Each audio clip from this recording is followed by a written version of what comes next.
বিপুল সাড়া আমরা পেয়েছি। কারণ কি? কারণ হলো আমরা এই আদালত প্রাঙ্গণে ন্যায় এবং ইনসাফ ভিত্তিক একটা বিচার ব্যবস্থা আমরা এই প্যানেল করতে চাই, প্রতিষ্ঠা করতে চাই।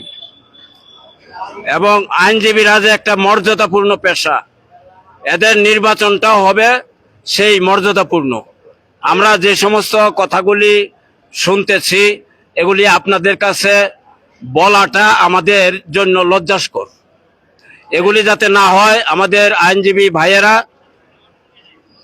হুমকি ধমকি এগুলি বন্ধ করেন, এগুলি কোনো লাভ হবে না, বরং এটার রিয়েকশন হয়। আমার অনুরোধ থাকবে আমরা সুষ্ঠুভাবে আমাদের ভোটটা প্রয়োগ করব এবং সেই নির্বাচনটা একটি আদর্শ নির্বাচন হবে, যেটা সারা বাংলাদেশ দেখবে যে নারায়ণগঞ্জ জেলা আইনজীবী সমিতি একটি মর্যাদাপূর্ণ সমিতি, তাদের নির্বাচনটাও সেই রকমের একটা মডেল নির্বাচন হয়েছে। আমি সেই মডেল নির্বাচনের আশাবাদ ব্যক্ত করে ইনশাল্লাহ যে হুমকি দুমকি এগুলি কমে যাবে, এগুলি আর আগামীকাল থেকে আমাদের শুনতে হবে না।